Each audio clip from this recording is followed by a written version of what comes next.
To be honest, I don't believe in the word viral. Of course, me coming from a paid media perspective or as a paid media person, I really do not think there's such a thing as virality. There's massive awareness, yes, but it actually is bound within few days, a few weeks. Since I'm a paid media person, I'm a media person, we don't actually go for virality or we don't shoot for that. What we do is we make sure that we answer and we produce solutions for or business objectives for our brand.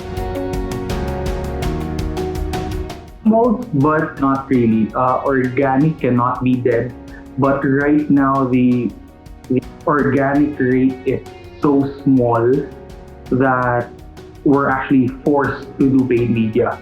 So most of the platforms right now are pay for play, meaning if you want more awareness, if you want more reach, more video views, more engagement, you really have to pay the likes of these platforms. So it's still there, but it's so small that you really have to shell out media budget for that. You always have to look for consistency, adherence to the playbook in their communication, and of course, timeliness as well. So if we're talking about social media content in a paid setting, I have to say it's Jollibee and McDonald's because they have consistent tonality. Most of the posts are objective-based, meaning they have posts for awareness, they have posts for consideration, and they also have posts to really convert users, either by moving the user from a certain platform to their delivery app or their delivery website. So it's more consumer-based marketing for them when they do social media content. So for organic, there's only one brand that I could think of, and that's Angkas. So the reason for that is they're very good when it comes to communication based on their personality. So it's a personality-based social media content, and they're very, very quick when it comes to moment marketing. And that actually gives them a lot of organic reach, organic engagement.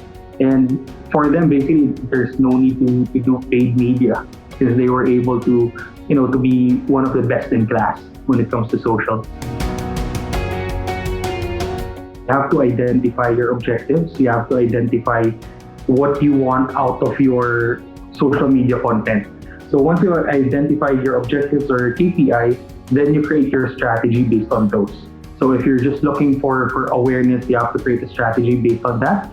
If you want a full funnel place, then you have to create a strategy based on that as well. You always have to adhere to your playbook, your social media playbook, so you know how to talk to people, how to respond to people, what to do in a potential crisis, and how to answer that potential crisis, or how do you play online. You also need to follow what they call the 70-20-10 rule.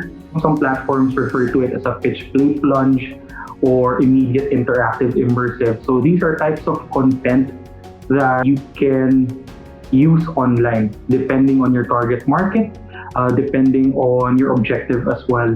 So aside from publishing the content, you also, again, you have to monitor it, consistently monitor it, you have to optimize it.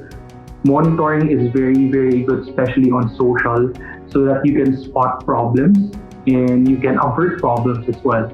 And after doing all that, you just have to measure and then learn and apply it to the next campaign. Let's start with basics. Of course, you have your platform dashboards. You have your Facebook, your Google, Twitter, YouTube, even programmatic dashboard. Since everything's online, we actually use Google Drive to shuffle materials.